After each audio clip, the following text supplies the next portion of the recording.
This is Dale, my 1972 Celica. Actually, this isn't a very good representation. This is Dale, our 1972 Celica, and today he's going head-to-head with a Porsche 911 and a BMW 2002 in a head-to-head autocross battle to the death. No, it's just autocross. But we've made some exciting changes to Dale. Chased down a coolant leak and fine-tuned the suspension, all to see if this track-driven relic can keep up with the big boys. And the results, let's just say that the day had sights, speed, and sounds, and not all the sounds were good, as you might be able to tell. But there we were, right there. April 6th, Kansas City Region SCCA Autocross. Back at the Metropolitan Community College driver training course in Independence, Missouri. It's basically our only Kansas City Region Autocross site right now. It's like a grid of streets set up for police officers and truck drivers to learn how to wheel their rigs in a real environment.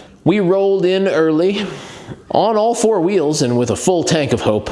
We opted to drive Dale to the event this time instead of taking him there on the trailer because the weather was perfect. It was a bit cool in the morning, but there was going to be sun all day and no threat of rain. It was shaping up to be a great day to put the upgrades to the test. We arrived and got the car inspected and teched, and the cars rolled in and filled the paddock.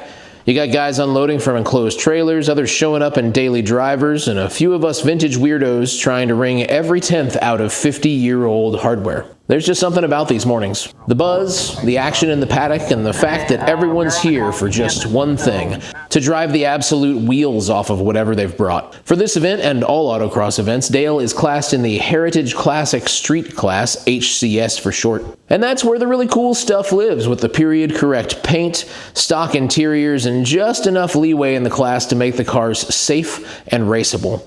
Out front was Bill Meyer in his minty 1974 Porsche 911S. This car looks like it belongs behind velvet ropes, but Bill's out here sending it through the cones like it's his brother's Volkswagen Bug. He's smooth, fast, and super consistent. Exactly the kind of driver that you want in front of you, because then you've got something to chase. And then there's my old buddy Doug Hitchcock, my autocross brother from another mother. It works. He brought out his Malaga Red 1976 BMW 2002. This car is a weapon in the right hands, and those are Doug's hands. We've shared tires, tools, bad decisions, good jokes. But today, we were competitors, and we're both chasing Bill, because Bill. Porsche. And I was pumped, because there's nothing better than going out and trying to keep up with your friends. Now, as for Dale, he's not just a museum piece, he's my track mule, street machine, and racing buddy, all rolled into one. But before this event, he had a couple of issues to iron out, and most importantly was cooling. Previously, Dale would just relieve himself on the pavement anytime he got too excited. It's not a great look. So I finally got around to installing an overflow tank. It's an Evil Energy unit off of Amazon, and I found a bolt hole in the engine bay near the driver's side wheel well that looked like it was just begging for a job, so I bolted it in, plumbed the hose from the radiator, and ba-bam! And biggity-bam! Ba-bada-boom! No more coolant puddles, hopefully. Is it rally reinforced? No.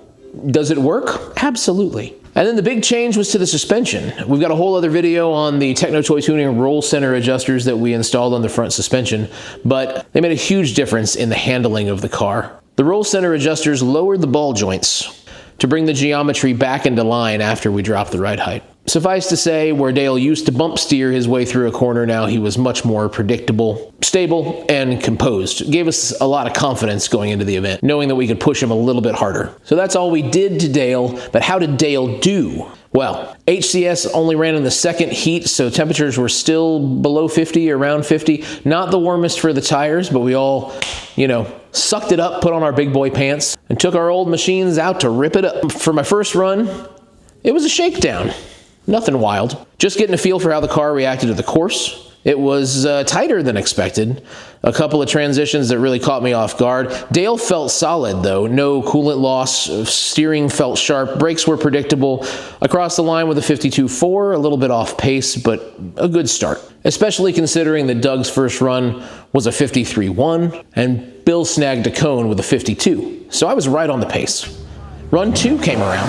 I put some more loud pedal into the mix and Dale was singing. The time dropped to a 50.986. That That put us ahead of Doug in the 2002. I came across the line to a rousing round of applause from my competitors because Dale had taken the lead. My fast time didn't stand for long because Doug and Bill, they both scored 50s that were lower than mine and would go on to go even faster than that. And now, run 3. This was to be the crowning achievement. Generally, I get my best run on my 3rd run, and then I kind of screw something up on the 4th run.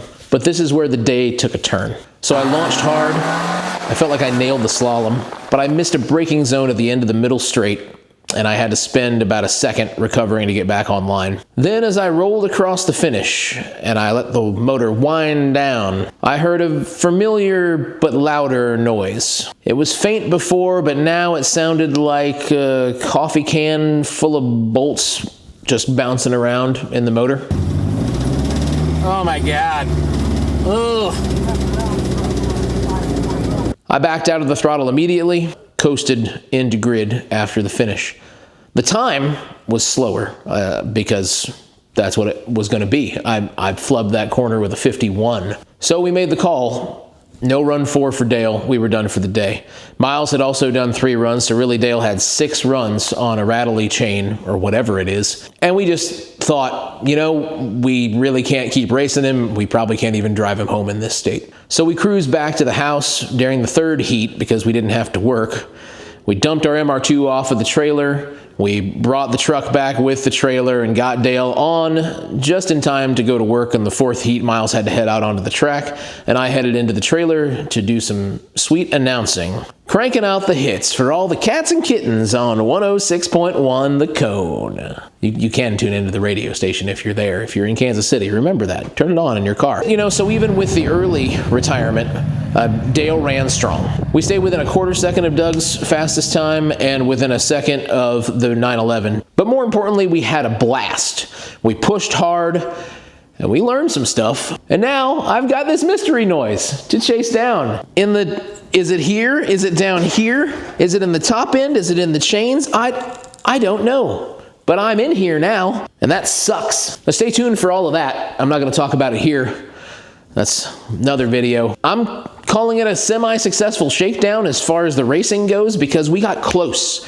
And if I can bring this around and make sure our mental game is on point because we aren't hearing weird noises and etc., then I think we're going to catch those guys. What about you? Have you shaken off the cobwebs for the 2025 season yet? Let us know down in the comments. And if you haven't yet, give us a like and a subscribe because it really does help out the channel and it helps out my mental state to know that there are people watching these videos that I spend so much time on. But after you've clicked the clicks that will make me live again, then get out there and find your own apex because it is better late than never.